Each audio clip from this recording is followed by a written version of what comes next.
Hey friends, hey family. Thanks for watching this installment of Russ is Right. Some of you know that I brew my own wine and beer, and this is my latest attempt on a Malbec from Argentina. Okay, it's not bad. It's not bad at all. Mm. And I would sell it, but I'm not licensed. Some of you also may know that I have a career or a background in journalism. And my first real job after leaving my military service as an army officer in Baumholder, Germany, was as a general assignments reporter. And then I went on to be an editor and a coordinating editor for a notable news organization here in the Valley. And it was a organization that made history in terms of their broadcast quality and reach. And I was part of that organization and very proud of the record that we achieved. So anyway, I come to you with some bona fides. I understand the journalistic and the information graphics or the information matrix or the information, whatever you want to call it, right, that gets to you. And during my time as a journalist, particularly my latest days as a journalist, I started noticing some things happening. We went from being journalists to information entertainment vessels. And it's one of the reasons that I left. Because when I got into journalism in the first place, my intent was to bring truth to the airways. I wanted to influence on the side of truth, not on the side of an agenda. Okay? So God help me if I happen to encounter some non-truths along the way, particularly in the last 3 years, maybe the last 10 years. Okay, and I have to correlate these non-truths. I have to correlate with this gaslighting that we've been fed by the politicians and the mainstream media to some form of agenda. Why would people lie to us? Tell me, okay, let's take it down to a personal level. Why would you lie to somebody? Why? To cover up something that you may have done? Okay? Or to protect your integrity, to protect your well-being? Why would you lie to somebody? And it's not hard to follow that the motivations for you to lie to somebody would extend to anybody else or any other organization, right? So let me go down the list of lies that we've been fed over the last, I don't know, 5 years, maybe longer. The top of my list, Trump colluded with Russia to influence the 2016 election. Well, if you've been living under a rock, you probably still believe that. But if you have half a brain in your head, if you have any semblance of reality, you know that's a lie. A bold-faced lie that the media fed you for 3+ years. You'll notice that they haven't been promoting it for the last 6 to 8 months. Why? Because they've been caught with egg on their face. Bold face lie. Trump did not collude with Russia to influence the 2016 election. The next lie we got fed was in 2020. The COVID vaccine will prevent you from getting COVID or spreading it to others. Well, we know now that that was a bold-faced lie. The other bold-faced lie that the legacy media,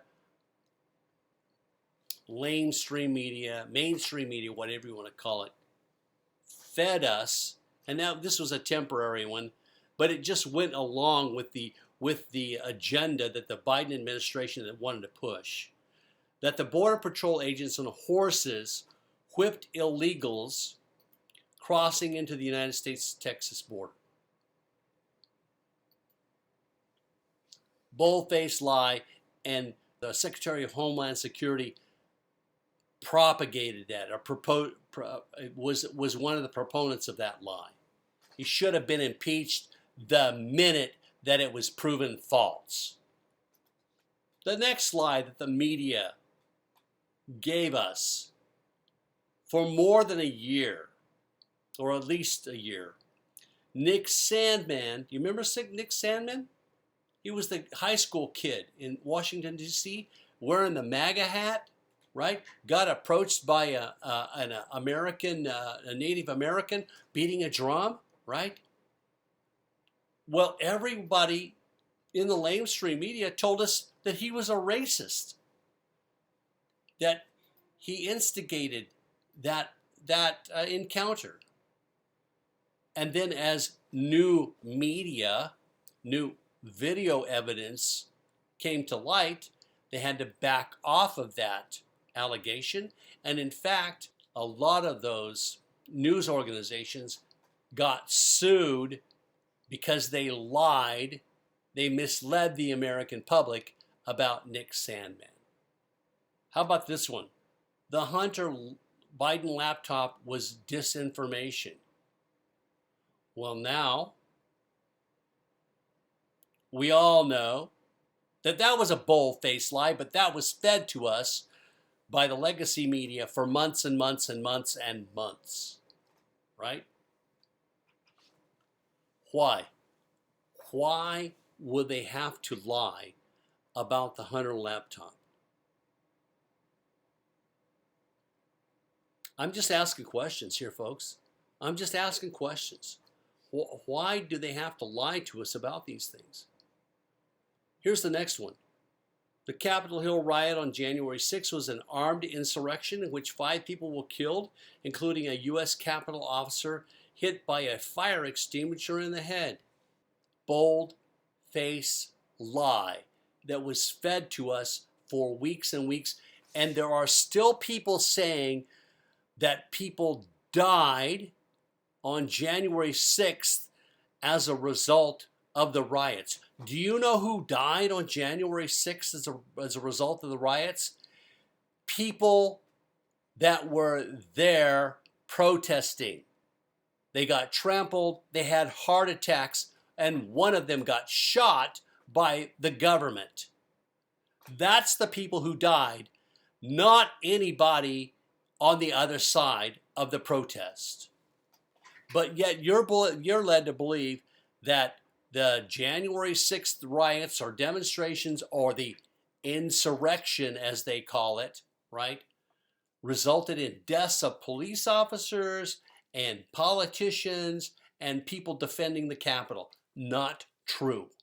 None of it was true. And the guy who died, right, allegedly hit by a fire extinguisher in the head, never happened.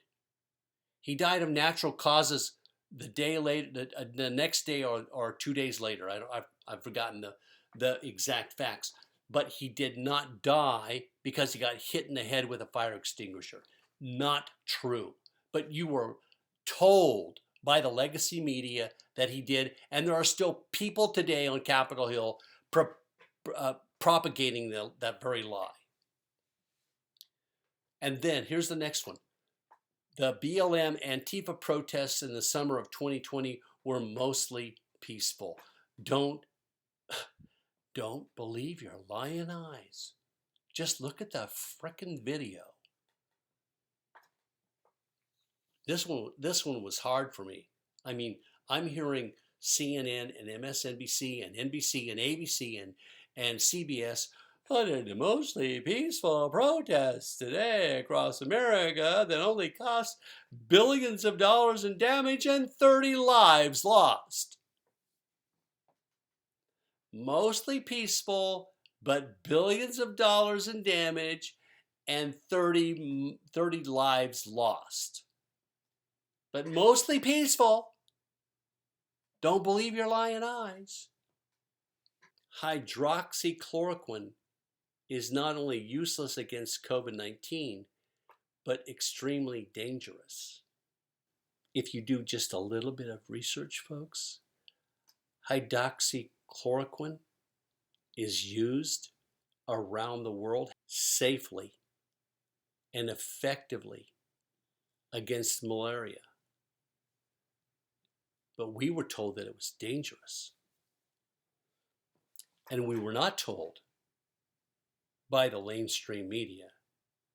And in fact, we were censored and labeled conspiracy theorists if we told you that hydroxychloroquine was being used effectively as a treatment for COVID-19.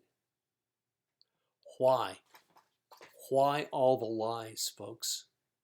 Why all the lies? Who are they protecting? Who is their audience? Who is the mainstream media responsible to? I will suggest to you it's not to the United States Constitution, and it's not to you as the American consumer. I will suggest to you that the mainstream media, the legacy media, is beholden to their advertisers and the elites running the show. Russ is right. Have a good night. And God bless America.